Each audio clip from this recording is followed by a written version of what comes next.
Hi friend, this is Shomik Bishwas and you are attending my class of circuit theory and network. Our today's objective is the incidence matrix and that loop matrix and the Kath-Set matrix.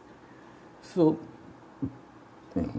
first of all, I would like to discuss what is incidence matrix, that is AI. Okay. So what is the definition of incidence matrix, how it is being theoretically calculated? Actually it will need a much more deeper in sense, and you have to be much more literate before having such type of theoretical discussion. So in this class it is my objective that I should take you in the form of common mathematical example that you can understand easily what is the concept of incidence matrix. Now I have taken one simple example. In this particular case you can see this graph I have taken. So in this particular graph, how many nodes are there? Yes, that is A, B, C, D. I just mark it with circle 1, 2, 3 and 4. This 3 and 4. So 4 nodes are there. I have written it. Okay. Now how many branches? The nodes are connected with the branches. So first branch, second branch, third branch, fourth branch and fifth branch. So 5 branches are there. So here I have noted this also, that 5 branches are there. Now what is the condition to make one incidence matrix? That number 1, current leaving node. It means in a particular node, if current is leaving the node, so it must have the positive sign. Here see, the current is leaving number 1 node. So with respect to number 1, that coefficient of that particular matrix should have positive sign. And in the other way, if the current is entering the node, this one here, I better write, that is this point, you just see this one. In this particular case here, the current is leaving A. So with respect to A, the coefficient in this matrix should have plus, but the coefficient with respect to B should have minus. Why? Because current is entering to this B. You can see it, the current is entering to this B and the current is leaving A. So with respect to A, the coefficient should have positive. With respect to B, the coefficient has to be negative. This is the basic conception before starting one incidence matrix. Now how to write this incidence matrix? Here I have jotted few points. One of them is called the nodes and another thing is called the branches. So first of all, I have jotted here 5 branches are there, 1, 2, 3, 4, 5. So I just write it here. As you can see, it is 1, 2, 3, 4, 5 in this way. Okay. And in the other section, I have again marked it as the nodes. This one, 1, 2, 3, 4, 4 nodes are there. Now the coefficients are taken. So node 1 here, just come to this. Node 1, actually see this, node 1 to node 2. So the coefficient is A12. Node 2 to node 1 with respect to this. When we are observing from 1, actually how many branches directly affecting by the nodes, you can see that the connection is just like this. 1 is directly connected to 2 and 1 is directly connected to 5. No more other connections. So A15 and 12. In both cases, the current is just leaving this branch. So it should have positive sign. So actually the node number is 4. So the current is passing 1 to 2, 1 to 4. That is A12 and A14. Now A12, this is lying on branches number 1, but A14 is lying on branches number 5. So under 5 I should write A14, under 1 I should write A12. In the same way, when you are going to this one, so what is A21 when it is going from 2 to 1? So it is A21. And there how many relations are there. Here you can see that is in this particular graph you can see that the relations are there in this way that 2 is related to 4, so this one, 2 is related to 3, so this one, 2 is related to 1, so this one. So 3 relations are there. So you are having 3 coefficients A21, A24, A23. See, I have just written that entire thing with that respect to 2. This one, 21, 23 and 24. Again 0, 32, 34, because you can see that 3, here the branch number 3, it is connected with 4 and connected with 2. So 3, 2, 3, 4. So I should write in this way, that is 3, 2, 3, 4, and the last one is in the same way, that is 4, 3, 4, 2 and 4, 1. Now see the direction of the current. So A12 and A14 all should have here plus 1, because that coefficient is taken as 1. So plus minus is decided upon the direction of the current flow. So here A12 and A14 both have plus 1.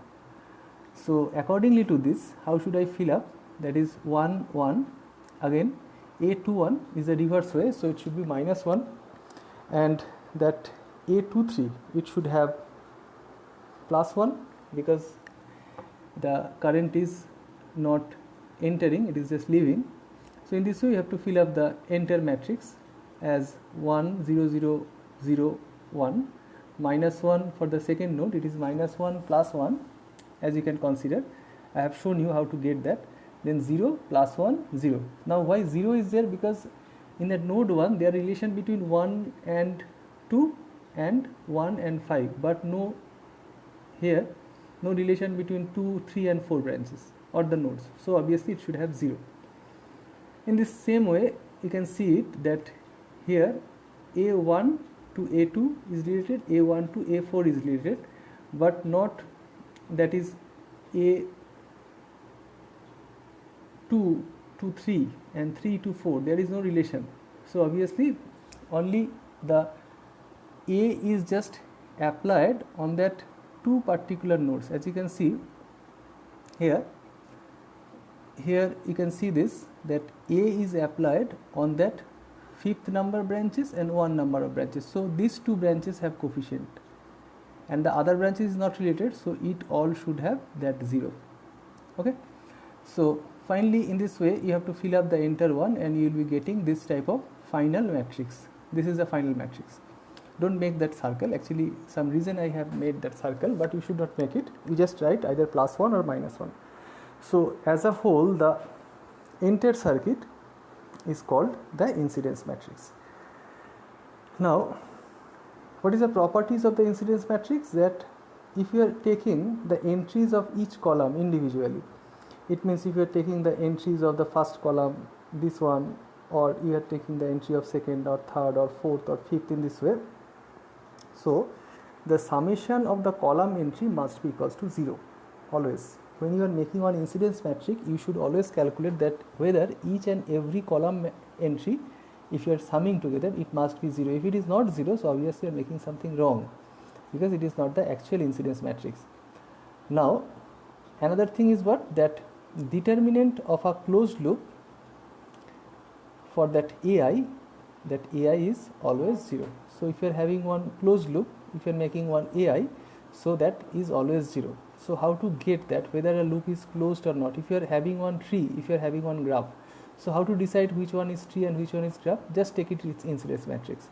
If it is a really graph, means it is a closed loop, so obviously the determinant is obviously 0. I have shown you this. You can see this particular point. This is this particular point I have already noted.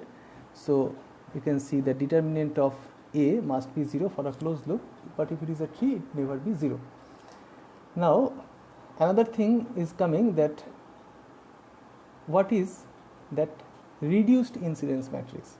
I told you what is the incidence matrix, but some question may be coming, what is reduced incidence matrix? So to get the answer, actually in the definition of reduced incidence matrix, it is told to that in a particular incidence matrix, if any row vectors, okay, here any row entry, if deleted, suppose we have got how many rows like this, here row 4, row 3, row 2 and row 1, so already having 4 row, so any row can be omitted from that particular matrix, and this is called the reduced incidence matrix. So this is a definition actually, but the definition is incomplete because deleting any row doesn't make the same sense. But here what is the concept of reduced incidence matrix, that if you are deleting any one row, it can be one incidence matrix, the result, but the total circuit property and the circuit nature, the circuit behavior has to be exactly same. It means the reduction of that particular row doesn't affect the property of that particular circuit and the nature of the particular circuit. So how to get that? Now if you are having that sort of incidence matrix, you can see it. So here this is the incidence matrix, and by the incidence matrix I am just making one graph. Okay, so how to do this? Just a reverse calculation, or somebody is saying there is reverse engineering. So here we are just getting this coefficient 1, 2, 2, 3, 3, 2, all these are we are collecting from this, and which one I have just collected, I just make it a bubble, okay, from this particular one. That I want to mean here, these all coefficients are being calculated from this given incidence matrix. And by the way, A12 equals to 1, so here 1 and 2, two nodes are there, so 1, 2 is plus 1 means obviously the current is leaving this one. Now by the help of a 2, 3 equals to 1, so 2 and 3, this one 1, so current is having this. In this way, all the points which is needed to make such type of closed one, I have just make it. So final structure has come like this. Okay, it may be quite critical to see. Actually this is a final structure that we are making again, this one. Now see this one, and